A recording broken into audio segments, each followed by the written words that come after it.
नमस्कार, मैं सौरभ द्विवेदी। आज तारीख है 15 मार्च, है ना। आए तो यहाँ स्क्रीन पर अभी एक तस्वीर नजर आई कि गायत्री प्रजापति को गिरफ्तार कर लिया गया। सुबह पहले अनकंफर्म सोर्सेज से खबर आई, उसके बाद कंफर्म खबर से बीजेपी के समर्थकों का देखिए अब हमारा काम बोलने लगा है और गायत्री प्रजापति पर लगातार पुलिस शिकंजा कस रही थी। गायत्री प्रजापति ने एक मांग की है कि नार्को टेस्ट करवाया जाए। मुझे नहीं समझ में आ रहा है कि अभी तो वो गैंगरेप में पकड़े गए हैं इल्जाम में, अभी से वो इतने जल्दी क्यों हड़बड़ा गए। अभी तो बीजेपी की पुलिस ने उनको पकड़ा है, अभी थोड़ी सी उनकी पूछताछ होगी, जिसको हमारे यहाँ कहते हैं सेवा पानी होगा। पर दो अहम खबरें जो हैं गायत्री प्रजापति के मामले में पुलिस और कोर्ट अपना काम करेगी, वो ये हैं। आज देश के दो बड़े नेताओं ने, जिनको हाल में 2 करारी हारें मिली हैं, गंभीर इल्जाम लगाए हैं सिस्टम के ऊपर, ईवीएम के ऊपर और सरकारों के ऊपर। एक प्रेस कॉन्फ्रेंस की अरविंद केजरीवाल ने अब से कुछ देर पहले, जिसमें उन्होंने ईवीएम टेम्परिंग का इल्जाम लगाया और भी बहुत सारी बातें कही हैं। कुलदीप से बात करेंगे उस पर डिटेल में। अरविंद केजरीवाल को लग रहा था कि पंजाब चुनाव में वो बड़े पैमाने पर जीत रहे हैं, तो फिर ये नतीजा कैसे आ गया। उन्होंने इस पर भी सवाल उठाए कि इतने विरोध के बावजूद शिरोमणि अकाली दल और भाजपा गठबंधन को इतना वोट कैसे मिल गया। और अरविंद केजरीवाल जो दलील दे रहे हैं वो ये है कि साहब सारे एग्जिट पोल्स में तो हम जीते दिखाए जा रहे थे। अरविंद केजरीवाल शायद भूल गए कि साल 2004 में जब लोकसभा के चुनाव हुए थे, तब सारे एग्जिट पोल्स, सारे प्री पोल्स, सारे ओपिनियन पोल्स में अटल बिहारी वाजपेयी की वापसी दिखाई जा रही थी। उसके बावजूद वो धराशायी हो गए। हालांकि उसके बाद बीजेपी के नेताओं ने भी ईवीएम पर बहुत सारे सवाल उठाए थे। ईवीएम नरसिम्हा ने एक किताब लिख दी, सुब्रमण्यम स्वामी ने एक पिटीशन दाखिल की। पर इलेक्शन कमीशन ऑफ इंडिया ने बार बार ये साबित किया है साइंटिफिक तरीके से भी और दलीलों से भी कि ईवीएम की टेम्परिंग मुश्किल नहीं है, मुमकिन नहीं है। और ऋषभ से बात करेंगे मायावती के इल्जामों पर। मायावती पहले ही कह चुकी हैं कि ईवीएम की टेम्परिंग हुई और उसके बाद अब ये कह रही हैं कि बीजेपी की सरकार आरक्षण को खत्म करेगी। अभी नहीं करेगी, 2019 जीतने के बाद करेगी। ये बिल्कुल ही नए किस्म का शगुफा है और एक बार फिर से मायावती ने ईवीएम को लेकर भी अपने इल्जाम दोहराए। कुलदीप, केजरीवाल ने एग्जैक्टली क्या कहा? और आप बहुत क्लोजली आम आदमी पार्टी की पॉलिटिक्स को फॉलो करते हैं, मुझे तो ये बहुत ही डेस्परेट मूव लग रहा है। आप हारे हैं, ठीक है, आप इसी ईवीएम से 67 सीटें जीते भी थे। आप वहां पे ऐसा भी नहीं कि खत्म हो गए, आपको 20 सीटें मिली है मेरे ख्याल से। तो इस तरीके से ईवीएम पर सवाल उठाना या सिस्टम सवाल उठाना मुझे बहुत स्पोर्ट्समैन स्पिरिट नहीं लग रहा है। जबकि अरविंद केजरीवाल के पास बात करने के लिए अच्छी चीजें भी हैं। किसी का एक्सीडेंट होता है तो वो प्राइवेट हॉस्पिटल में भी ले जाया जा सकता है। स्कूलों को लेकर जितना काम कर रही है सरकार, है ना, पॉलिसी के लेवल पे, उस पर बात नहीं कर रहे हैं, वो मड स्लिंगिंग कर रहे हैं। क्या बोला क्या है केजरीवाल ने? अरविंद केजरीवाल जिस तरह की राजनीति करते हैं उनसे ये अपेक्षित था, इसमें कोई आश्चर्य वाली बात नहीं है। लेकिन 11 मार्च का उनका ट्वीट है जिसमें वो कहते हैं जनता का फैसला सर माथे पर, सभी कार्यकर्ताओं ने बहुत मेहनत की, संघर्ष जारी रहेगा। आज वो अचानक प्रेस कॉन्फ्रेंस करते हैं, मुझे लगता है कोई इंटरनल मीटिंग हुई होगी जिसमें उन्होंने ये पाया कि ये एक वीवीपीएटी एक चीज होती है जिसके जरिए हम नए सिरे से इस बात को उठा सकते हैं। पेपर ट्रेल उसका मतलब इस बार से ही इलेक्शन कमीशन ने व्यवस्था की थी कि कुछ जगहों पर ईवीएम आपको वोट किए जाने की रसीद देगा और किसको वोट किया ये भी उसमें ये लिखा होगा कि किसको वोट किया, तो वो रसीद बाद में एक जगह जमा हो जाएगी। तो किसी पसोपेश की स्थिति में उन रसीदों को गिन लिया जाएगा और ये तय हो जाएगा कि ईवीएम में कोई गड़बड़ नहीं हुई है। तो केजरीवाल को शायद ये एक रास्ता लगा हो और मुझे लगता है कि ये बहुत ज्यादा अपने कार्यकर्ताओं का हौसला ना गिरने पाए इस तरह का प्रयास है उनमें। एक उनको ये कन्विंस करना चाहते हैं कि हम अंततः जीत ही रहे थे, लेकिन उन्होंने बेईमानी पूर्वक या मतलब वो, हालांकि ये चौंकाने वाला जरूर है जो बात ये कह रहे हैं कि शिरोमणि अकाली दल गठबंधन के खिलाफ हवा होने के बावजूद उनको इतने फीसदी वोट कैसे मिले। मैं 2012 में पंजाब का चुनाव कवर कर रहा था और तब भी हम लोगों को ये लग रहा था कि कांग्रेस जीत रही है, अकाली दल के प्रति लोगों में बहुत नाराजगी है ना। लेकिन जब नतीजे आए तो हमें फिर हुआ कि नेक टू नेक फाइट है और अकाली दल जीत गई। तो कई बार क्या होता है कि आप उतना एग्जैक्टली जो विरोध में होते हैं वो बहुत वोकल होते हैं, पर ये जरूरी नहीं कि हर बार आप उतने अच्छे से पोल मैनेजमेंट कर पाएं, बूथ मैनेजमेंट कर पाएं। ये बात ठीक है, लेकिन 2012 के चुनाव में फिर भी संशय था। इस बार किसी को संशय नहीं था कि अकाली हार रहे हैं। इस बार मतलब सब मान कर ही बैठे थे कि ये सरकार जा रही है, आप और कांग्रेस में लड़ाई है। लेकिन चौंकाना वाला तो हुआ ही कि आप तीसरे पर आ गई। और एक चीज ये कह रहे हैं कि सुप्रीम कोर्ट का हवाला देते हैं कि सुप्रीम कोर्ट ने कहा है कि ईवीएम्स वल्नरेबल हैं और उनसे टेम्परिंग की जा सकती है। SC से बड़ा क्या है, मैं जानता हूं मेरे बयान का आप लोग मजाक उड़ाओगे। तो वो अरविंद केजरीवाल जिस तरह की राजनीति उन्होंने दिल्ली से शुरू की है, वो ट्रोल किए जाने, मजाक उड़ाए जाने, उपहास किए जाने की परवाह नहीं करते हैं। तो भले ही हमने भी इस टैगलाइन में लिखा है लेटेस्ट लतीफे, लेकिन ये बहुत ही व्याख्या का मसला है कि ये लतीफा है कि नहीं। लेकिन मुझे उनकी इस बात में बहुत दम नहीं लगता है कि ऐसा हुआ होगा।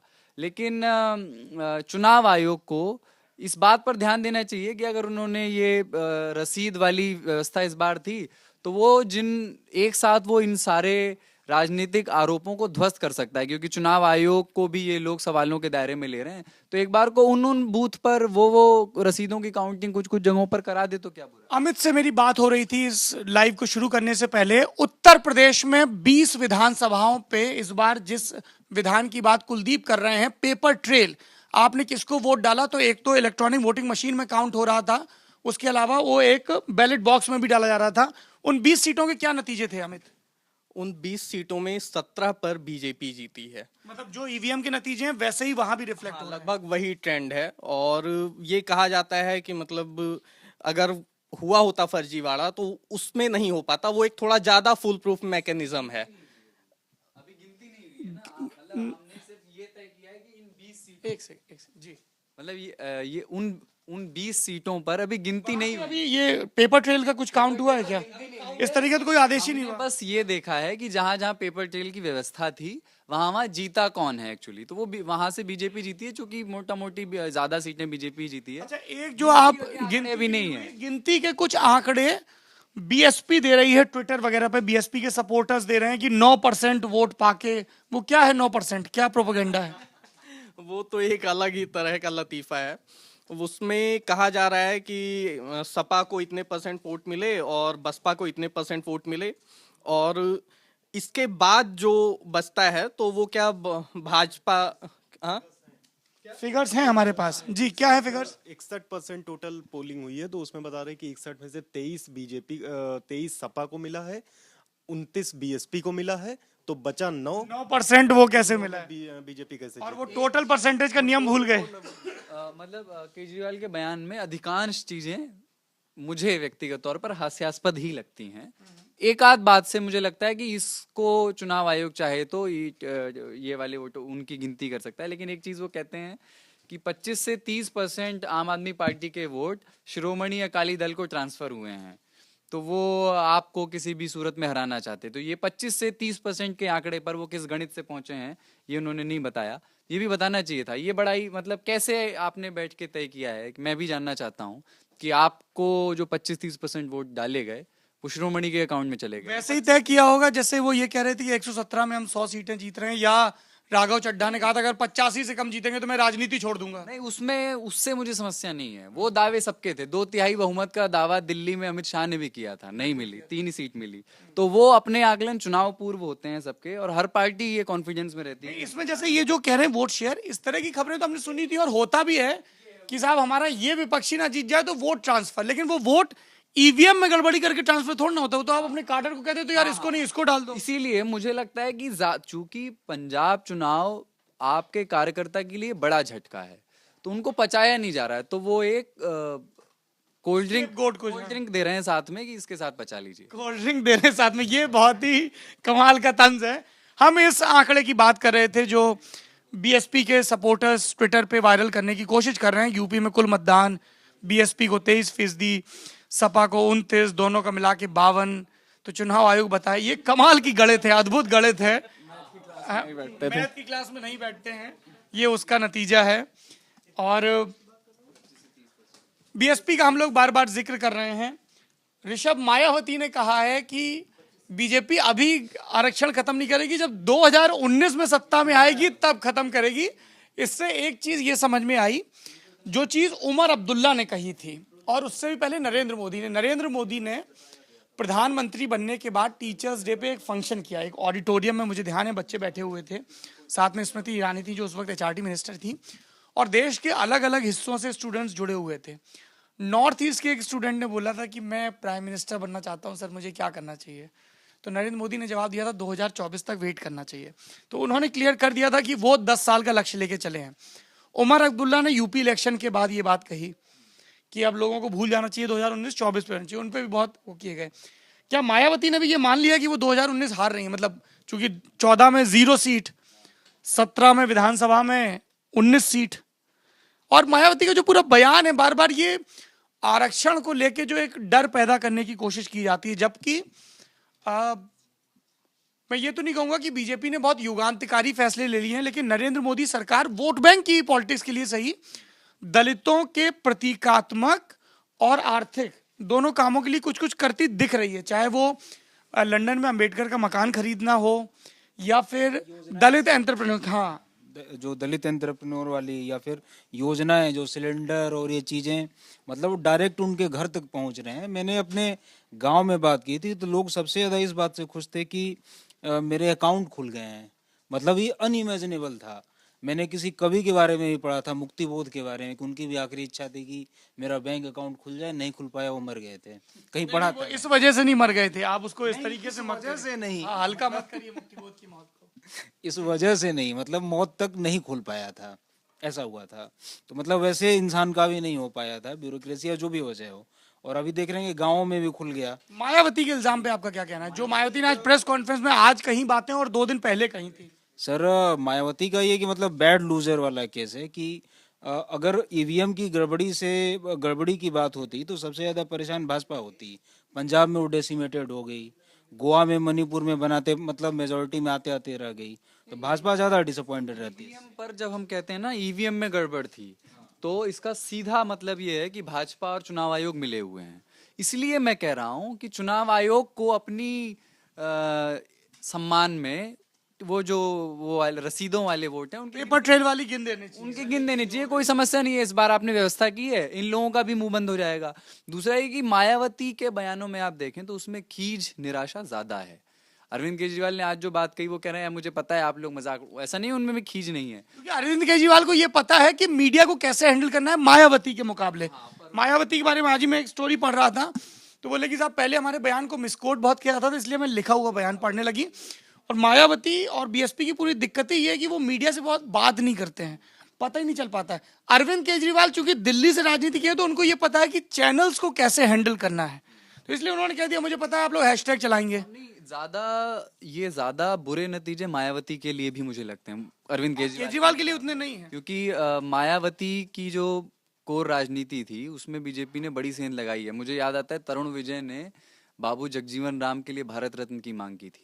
अमित शाह और नरेंद्र मोदी की अगुवाई वाली भाजपा लंबे समय से इस पर काम कर रही है कि ब्राह्मण बनिया पार्टी के टैग से मुक्ति पाई जाए, और पिछले से अब पा भी गए मुक्ति। तो उत्तर प्रदेश के नतीजों के बाद तो ऐसा कहा जा सकता है कि इस चुनाव में कम से कम वो पा ही गए हैं। राष्ट्रीय स्तर पर जो होगा वो आगे बाद में देखा राष्ट्रीय स्तर पे उनका ये कहना है कि ओबीसी मुख्यमंत्री प्रधानमंत्री है। हाँ, तो मतलब ऐसा कहते हैं वो इस आधार पे। लेकिन उत्तर प्रदेश चुनाव के बाद उत्तर प्रदेश के संबंध में तो कोई शक नहीं रह गया है कि उन ब्राह्मण बनिया की पार्टी नहीं है। तो इस लिहाज से मायावती ज्यादा इनसिक्योर हैं। केजरीवाल को तो झटका लगा है, लेकिन अभी भी उन्हें लगता है कि जहां जहां जिस आधार पर वो जमीन बनाते थे वो जमीन अभी खत्म नहीं हुई है, कहीं और बना लेंगे थोड़ा थोड़ा। अरविंद केजरीवाल के पक्ष में एक चीज और भी जाती है, नरेंद्र मोदी के बाद वो इस देश के दूसरे ऐसे नेता हैं जिनके जो एक तो जाति विशेष का वोट नहीं, जिनके फॉलोअर उनके अंधभक्त हैं। मतलब एक साइकोफैन जो वर्ड होता है कि नहीं नहीं वो जो कह रहा है वो सही, उसको जस्टिफाई करने के लिए। सोशल मीडिया पर ये लोग इतना एक्टिव हैं, इतना जबरदस्त प्रचार है ना, बहुत प्रभावित करता है वो युवाओं को। वो नरेंद्र मोदी के साथ भी है। इस चुनाव से पहले अखिलेश यादव के लोगों ने भी कोशिश की कि सोशल मीडिया पे आप आए, पर मुझे इतने कामयाब नहीं लगे। और वो रूरल कॉन्स्टिट्यूंसी में मुझे लगता है अभी सोशल मीडिया का कितना इफेक्ट होता है ये देखा जाना है। अर्बन में इफेक्टिव ज्यादा होता है। केजरीवाल के पक्ष में एक बात और जाती है लॉन्ग रन में कि अभी उम्र उनके हक में है, लेकिन केजरीवाल का भी वही मोदी जैसा एक चीज बहुत समानता दिखती है दोनों में, कल्ट बेस्ड। वो केजरीवाल के नाम पे वोट, मोदी के नाम पे वोट, जो यूपी में हमें दिखा भी।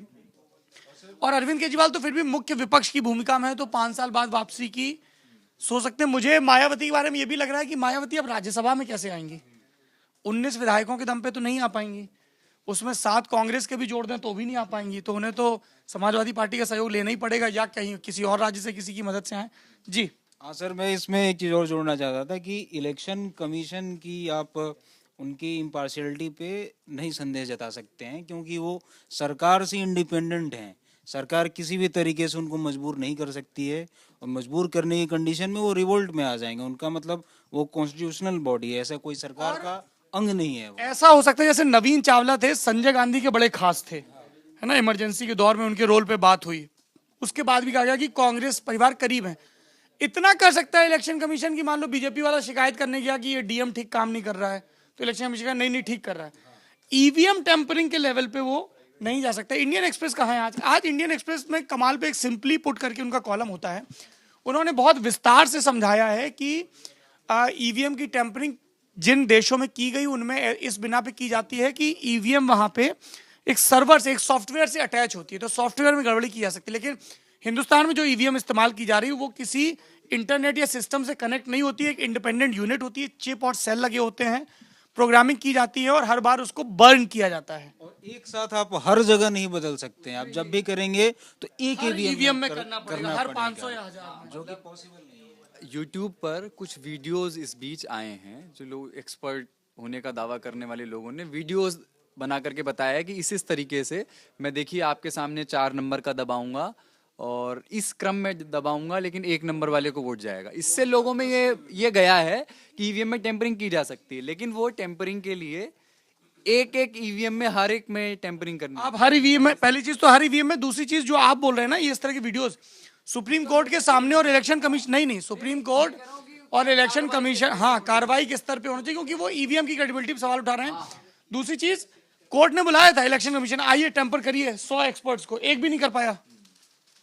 और जिन 3 फॉरेन एक्सपर्ट, जिसमें एक इंडिया का भी था जो यहाँ से एक ईवीएम लेके गया था चुरा के, जो लिखा हुआ है इस पे। एक बारीक चीज और है केजरीवाल के बयानों में, वो कह रहे हैं कि हम गोवा के नतीजों को स्वीकार करते हैं पर पंजाब हमें स्वीकार नहीं। मतलब गोवा में टेम्परिंग नहीं हुई, पंजाब में हुई। हाँ, तो ये भी मतलब वहां भी वो हारे हैं, वहां तो उनको कुछ भी नहीं मिला है, लेकिन वो कह रहे हैं कि वहां हमारी जो भी है हमारी एक्सपेक्ट ये यही है, आपकी उम्मीदों के मुताबिक नतीजा नहीं आया तो आपको बुरा लगा। तो ये कह रहे हैं कि कुछ सीनियर पत्रकारों के नाम लेकर के, सर आपके प्रणय रॉय ने भी कहा था, शेखर गुप्ता ने भी ट्वीट किया था कि माझा में आपका वेव है, सारे कह रहे थे, ये कैसे हो गया? तो ये जो झटका है ना, सारे पत्रकार तो यूपी में भी सपा कांग्रेस गठबंधन को मजबूती से लड़ना बता रहे, तो अखिलेश यादव भी ये कहते हैं कि साहब फलानी इकोनॉमिक टाइम्स की रिपोर्टर ने कहा था वेव है। अपने साथ होता है तो नहीं स्वीकार होता है, बात ये है। तो वो नहीं हो रहा है उन्हें स्वीकार, और दूसरा वो अगर वो खुद स्वीकार कर भी रहे हैं तो कम से कम अपने कार्यकर्ताओं में ये बताए रखना चाहते हैं कि हम लोग जीत ही रहे थे पर इन्होंने हरवा दिया। क्योंकि बीएसपी के सपोर्टर्स में मैं बहुत देख रहा हूँ मायावती की प्रेस कॉन्फ्रेंस के बाद कि साहब ये तो धोखा दिया गया है बहुजन समाज को। सबसे बड़ी चीज ये है जिसपे मैं अभी आप लोगों से एक फाइनल कमेंट भी लूंगा, ये नेता ये स्वीकार करने को तैयार नहीं, मायावती ये स्वीकार करने को तैयार नहीं कि वो जो आइडेंटिटी पॉलिटिक्स थी कि दलित और उसमें भी जाटो तो मेरे साथ है ही, उसमें मैं ब्राह्मण जोड़ लूं, उसमें मुस्लिम जोड़ लूं, भाईचारा, अलग अलग जातियों के सम्मेलन, ऐसा नहीं कि जाति तोड़ो सम्मेलन किया जा रहा हो कोई बहुत क्रांतिकारी ढंग से, अलग अलग जातियों सम्मेलन करके और वो एक वोट बैंक बन जाएगा। इस चुनाव में उत्तर प्रदेश में जाति के आधार पर वोट की समझ ध्वस्त हुई है कि वो इकलौती वजह नहीं है कि आप इस बिरादरी को, इसलिए साउथ इंडिया के पॉलिटिक्स की तरह हुआ है। साउथ में जातियां हैं, फिर भी जैसा यूपी में होता था वैसी जाति पॉलिटिक्स नहीं होती है। और वेलफेयर और वो सारा अकीदे वाली चीज, एक लोगों को भरोसा है, अब वो पूरा फैक्टर रहा है, एक इकलौता फैक्टर नहीं रहा। हाँ, ये है।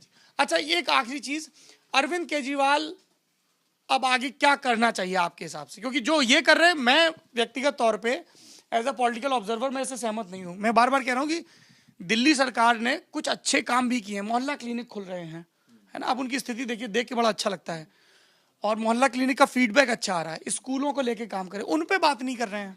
मेरा यही है कि अब जैसे उनके लिए सबसे उपजाऊ जमीन जो थी वो पंजाब ही थी दिल्ली के बाद, वहाँ वो लोग अच्छा नहीं कर सके।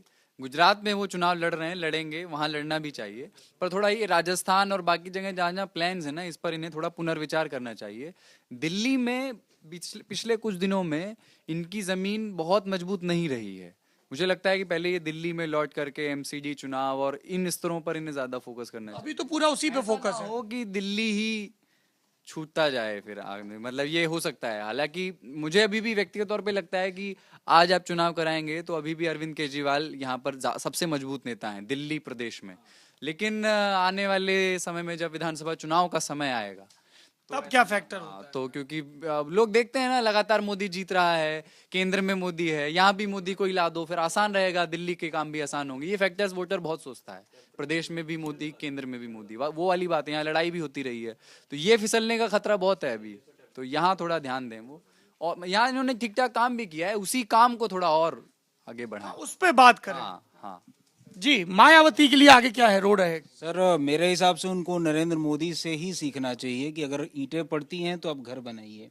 बिहार चुनाव, दिल्ली चुनाव में हार के बाद मोदी ने अपना हौसला नहीं खोया, और चुनाव प्रचार को छोड़ दें तो बाकी वक्त में आरोप नहीं लगाते हैं नरेंद्र मोदी किसी पर, वो लगातार अपना काम करते रहते हैं। और ये उन्होंने तो मायावती को करना क्या चाहिए? ये तो आपने सीख की बात कही, ग्राउंड लेवल पे क्या करना चाहिए, बीएसपी के लेवल पे क्या करना चाहिए? उनको अपना मतलब जो वो करती हैं कि हारने के बाद दिल्ली में आके बैठ जाती हैं, ये उनको हटाना चाहिए और बिल्कुल ग्राउंड लेवल पे काम करना चाहिए, जो उन्होंने ट्रस्ट खोया है उसको हासिल करने के लिए। मैं तो और स्पेसिफिक होकर कह रहा हूँ, उनको विरोध प्रदर्शनों की राजनीति में उतरना चाहिए। सड़क पे उतरना होगा। देश की कथित दलित पार्टी को लोग ऐसे ही तमगा देते हैं, ये तमगा बहुत अच्छा तमगा नहीं है, मैं इससे सहमत नहीं हूँ जब आप किसी पार्टी को दलित पार्टी कहते हैं।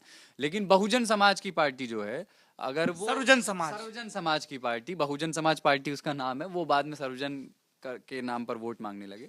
लेकिन उस पार्टी को अगर वही नहीं सड़क पर आएगी, वही नहीं लोगों को साथ लेकर के आंदोलनकारी राजनीति करेगी, तो मैं और जोड़ूंगा, अगर आप दलित पार्टी, दलित आइडेंटिटी पे पॉलिटिक्स करते हैं तो आप मेजोरिटी से कट जाते हैं, आप कॉर्पोरेट से कट जाते हैं, वो मतलब नहीं इन्वॉल्व होना चाहते हैं।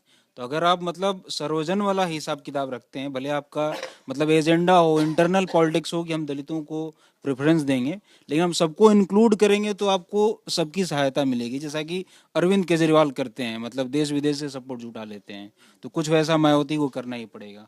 ट्रेडिशनल वाला तो टूट गया, ये मतलब क्लियर हो गया। ये इससे मैं पूरी तरह सहमत हूँ। मायावती तक मीडिया नहीं पहुंच पाती, उनके कार्यकर्ता नहीं पहुंच पाते। लोग कहते हैं बहुत कॉम्प्लिकेटेड सा सिस्टम है, बूथ के ऊपर असेंबली, फिर सेक्टर के ऊपर जोन, और जोन के ऊपर फिर प्रदेश।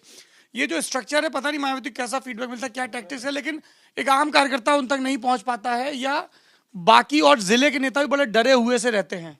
इसमें लोग ऐसा भी बता रहे थे कि केशव मतलब बसपा के कार्यकर्ता को केशव प्रसाद मौर्य से मिलना आसान है, मायावती से मिलना मुश्किल है। ये मतलब इनका एक मेजर डिसअपॉइंटमेंट। मैं लखनऊ में एक उद्योगपति से बात कर रहा था, ठीक ठाक रसूख वाले, और बोले कि मैं बीएसपी में आ गया हूँ। तो मैंने कहा अच्छा, तो आप तो लखनऊ में हैं, तो कैसे? बोले बस मैं फलाने जी से मिला और मुझे बाहर बिठाया गया, फलाने जी अंदर गए, बहन जी से मिले, बहन जी ने कहा ठीक है इसको ले लो, और फिर उन्होंने आके बताया और मैं शामिल हो गया। तो मायावती नहीं मिली। तो ये जो आप बोल रहे हैं ना कि फंडिंग के लेवल पे उनको फिर दिक्कत आती है। चीज मैं और हमेशा सोचा करता था, अभी भी सोचता हूँ, कि मुझे समझ नहीं आया कभी, हर नेता ने अपनी पर्सनैलिटी पर काम किया है इस दौर में। नरेंद्र मोदी से लेकर के अखिलेश यादव तक, अरविंद केजरीवाल तक, सबने अपनी पर्सनैलिटी बदली है।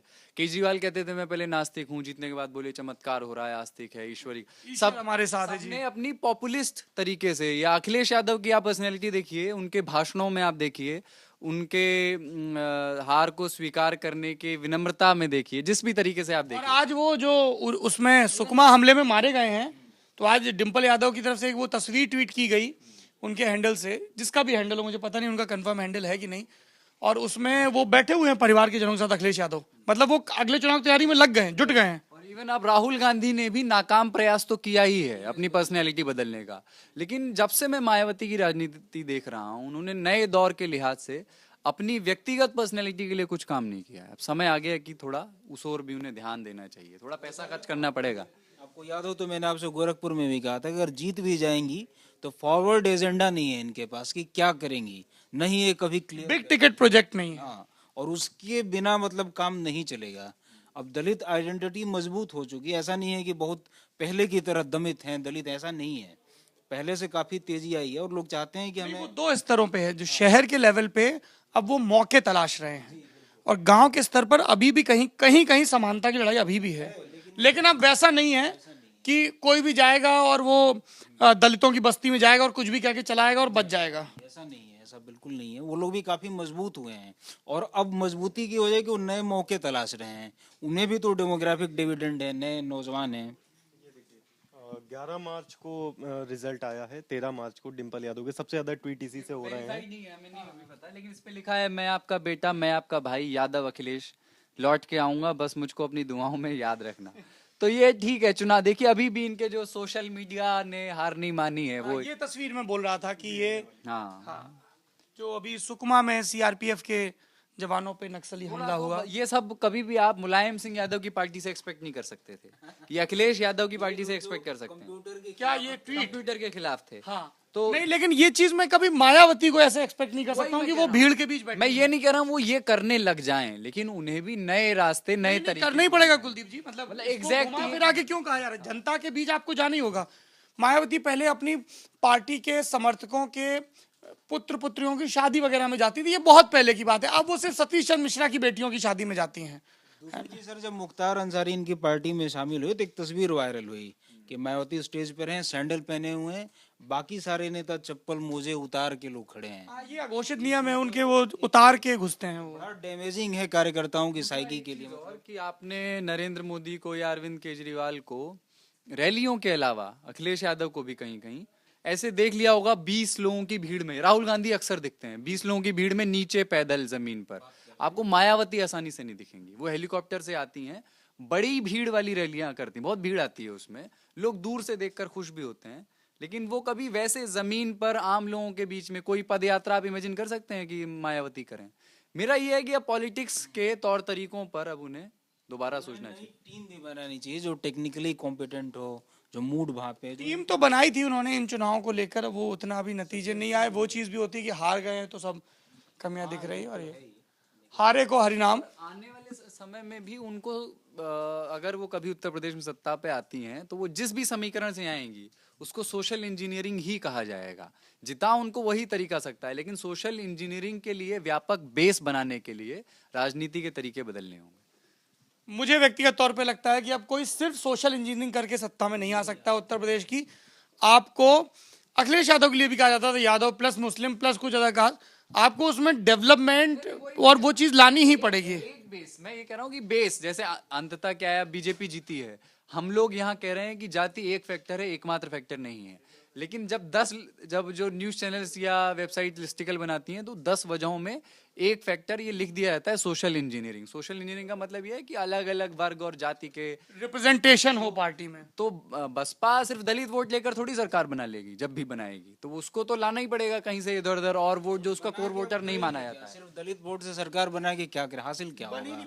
क्योंकि आप तो सत्ता। और दूसरी चीज है सर कि सिर्फ बिहार में मिला था नीतीश कुमार और लालू यादव को, तो मेरे हिसाब से ये आखिरी मौका था सोशल इंजीनियरिंग के बेसिस पे वोट मिलने का। वो भी सिर्फ सोशल इंजीनियरिंग नहीं थी, उसमें भी नीतीश का अपना डेवलपमेंट का भी इमेज था। पुल बनवाए, सड़कें बनवाई, लड़कियों को साइकिलें दी। सिर्फ लालू प्रसाद यादव को नहीं मिलता कि हम दलित और ओबीसी वोट ला रहे हैं। जैसे बिहार है या अखिलेश यादव हैं, अखिलेश यादव ने फिर भी थोड़ा क्या है कि इन लोगों की व्यक्तिगत छवि अभी इस स्तर पर मुझे नहीं लगता कि ये हो गई कि ये जाति की गणित को तोड़ सकें। उत्तर प्रदेश में मुझे लगता है कुछ स्तरों पर नरेंद्र मोदी को लेकर के जो लोगों में पसंदगी थी उसने कई स्तरों पर जाति का गणित तोड़ा है।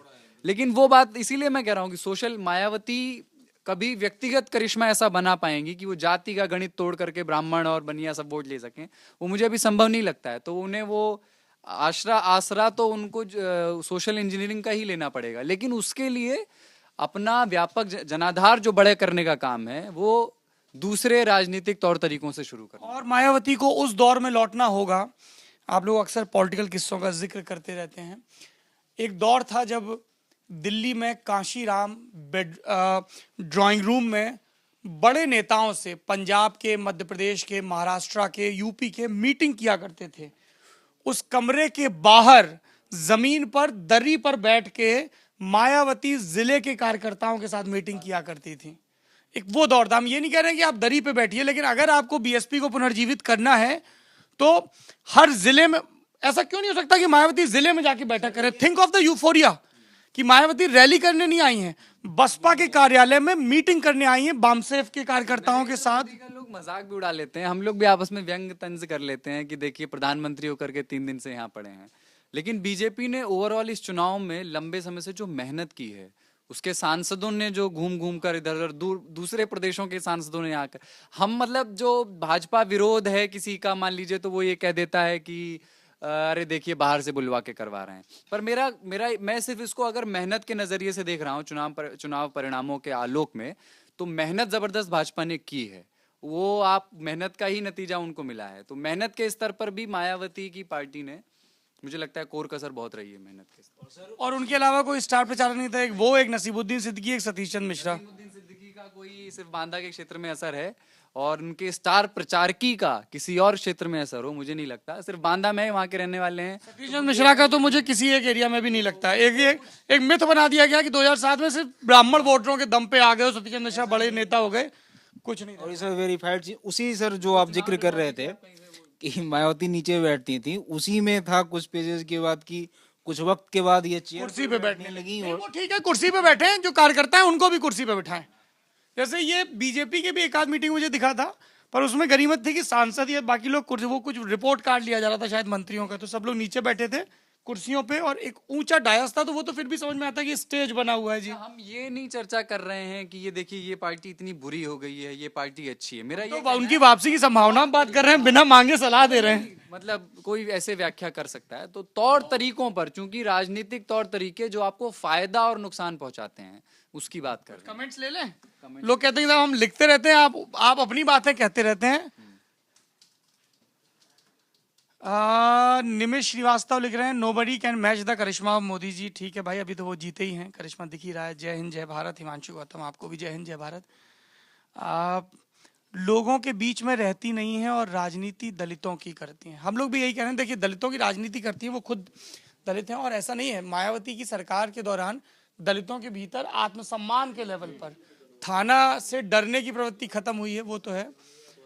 और क्या चीज, नहीं कुछ नहीं, मैं तो ये ईवीआई मशीन में गरीब होता है। For example, ruling parties government it's servings loaded in their favour vote which will show at the time of counting, and the polling votes which is original will disappear after 48 hours. Deleted system of EVM machine में। तापस कुमार सरकार जी, आप please election commission से संपर्क करिए। आप इस देश के संविधान, सुप्रीम कोर्ट और कमीशन के बहुत काम आ सकते हैं, अगर आपके इल्जाम में दम है, जो हमें नहीं लग रहा है। ये व्हाट्सएप से जो, हाँ, व्हाट्सएप यूनिवर्सिटी वाला है, उसने सबका नुकसान किया है। सर एक ने लिखा है, हम भारत के लोग, सर गड़बड़ी जरूर हुई, मेरे पास सबूत हैं, बूथ वाइज आंकड़े हैं, जो कि बहुत बड़ा सबूत है। आपके आंकड़े बूथ में जाने के होंगे, पेपर ट्रेल की बात की जा रही है। हमने भी, कुलदीप ने भी ये बात कही है कि चूंकि लगातार सवाल उठ रहे हैं, इसलिए आतिफ जिया पूछ रहे हैं कि अखिलेश के लिए क्या एडवाइस है। अखिलेश यादव के लिए मेरी सलाह ये है, अखिलेश यादव को सबसे पहले तो वो टैग छुड़ाना होगा कि सपा यादवों की पार्टी है। आप जिला अध्यक्ष उठा के देखिए, बड़े पदों पर देखिए, अखिलेश यादव को वो टैग उठाना होगा कि ये सिर्फ यादव परिवार की पार्टी है। जो प्रशासन में किया था, यादव राज के नाम से फेमस हो रहा था, वो चाहे पब्लिक सर्विस कमीशन के इंटरव्यूज हों, चाहे पीएससी के हों, ये टैग हटाना होगा, एक चीज।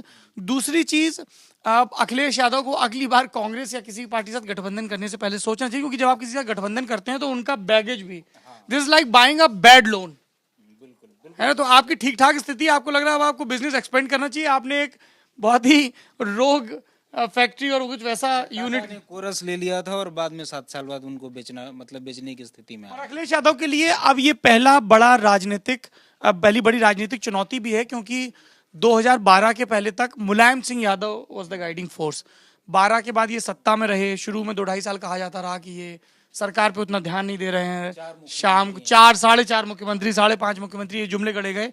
बाय द वे, जिस अधिकारी ने ये जुमला गढ़ा था, बाद के दौर में वही अखिलेश यादव का खास भी हो गया, और बाद में उससे जिक्र कर दो तो तुरंत पीछे हटता था, तुरंत कि इसको मेरे ऊपर मत, इसका क्रेडिट दीजिए। अखिलेश यादव को भी जो उन्होंने करना शुरू भी कर दिया है, संगठन को रीजिक करना होगा, और यूथ पे वो फोकस कर रहे हैं, डेवलपमेंट पे फोकस कर रहे हैं, तो उन्हें वो चीज, विरोध की राजनीति में भी वो चीज दिखानी होगी। इसीलिए शायद वो इकलौते हैं जिन्होंने ईवीएम टेम्परिंग पे बात नहीं की। तो मुझे लग रहा है कि फोर्स नहीं है, स्पेंड फोर्स नहीं है, वो उभर सकते हैं। मायावती तेज भी उनके हाथ में, मायावती की स्थिति में नहीं। एक अखिलेश यादव के लिए मेरी बिनमांगी सलाह ये है, अपर्णा बिष्ट यादव जो उनके छोटे भाई प्रतीक की वाइफ हैं, उनसे चूंकि मैंने खुद इंटरव्यू किया है, कमाल का पोटेंशियल है ना, और उनको समाजवादी पार्टी को आगे बढ़ाना चाहिए। समाजवादी पार्टी के साथ एक बड़ी दिक्कत ये है कि लड़कियां बहुत नापसंद करती हैं उसको, है ना, शहरी इलाकों में, लॉ एंड ऑर्डर के, लखनऊ वगैरह में, पीलीभीत में, बरेली में, कई लड़कियों से हमने पूछा, बोले हाँ अखिलेश यादव ठीक है, लेकिन सपा से हमको दिक्कत है।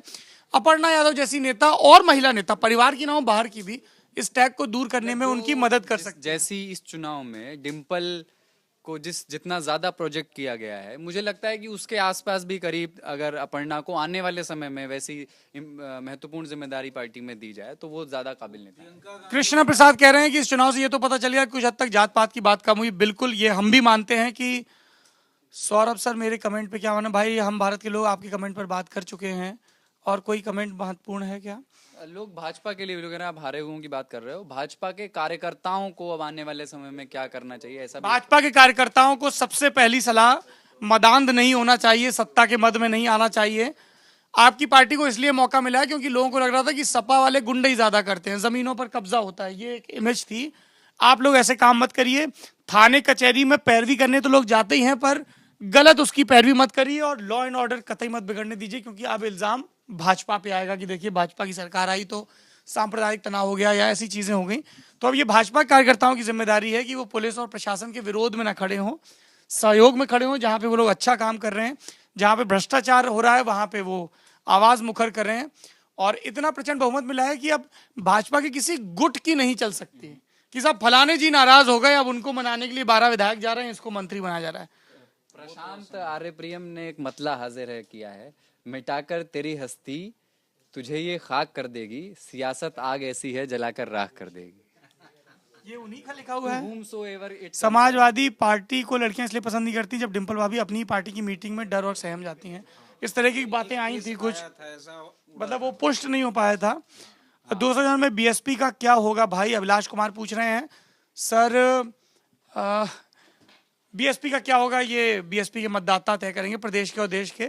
एक भाई साहब ने पूछा है, संतोष मैक्सी यादव ने, लल्लन टॉप में जॉब मिलेगी? लल्लन टॉप में जॉब मिलने की इकलौती शर्त यह है कि आप अपने वर्क सैंपल कुछ लिखा हो, कोई वीडियो बनाया हो। lallantopmail@gmail.com, LALLANTOP, Lallantop mail, MAIL continuity में है, लल्लन टॉप मेल @gmail.com पे अपना CV भेजें, काम के नमूने भेजें। अगर हमें पसंद आए, हम शॉर्टलिस्ट कर पाए, तो फिर आपको रिटन टेस्ट और इंटरव्यू के लिए बुलाया जाएगा। फिलहाल ये फेसबुक लाइव यहीं पे खत्म करते हैं। केजरीवाल और मायावती की प्रेस कॉन्फ्रेंस हुई तो मुझे लगा हमें भी आप लोगों से बात करनी चाहिए। कमेंट बॉक्स में लिखकर बताइए कि आपका क्या सोचना है इन लोगों की फ्यूचर पॉलिटिक्स पे, इन लोगों की स्ट्रेटजी पे और देश की ओवरऑल राजनीति पर। अप्रैल में MCD के चुनाव होने वाले हैं। अरविंद केजरीवाल एक और बड़ी राजनीतिक लड़ाई के लिए तैयार हो रहे हैं। उनके सामने इस बार मुश्किल है, माहौल उतना आसान नहीं है। 67 सीटें जीती थी, उनको उस परफॉर्मेंस को MCD चुनाव में दोहराने की चुनौती होगी। साथ में बीजेपी ने एक दांव खेला है जो अभी देखना है कि किस दिशा में जा सकता है। उन्होंने अपने सारे सिटिंग पार्षदों का टिकट काट दिया है कि इनके प्रति लोगों में नाराजगी है। लोग ही अंततः ये तय करते हैं कि कौन जीतेगा, कौन हारेगा, किसका राज चलेगा। और आप लोग ये तय करते हैं कि हमारी कवरेज किस दिशा में जाएगी। लगातार जुड़े रहिए, हमारे साथ बने रहिए हमारे साथ। मेरा नाम सौरभ द्विवेदी, ऐसे हाथ रखना होता है ना। मेरा नाम सौरभ द्विवेदी, कैमरे के पीछे अमितेश। शुक्रिया।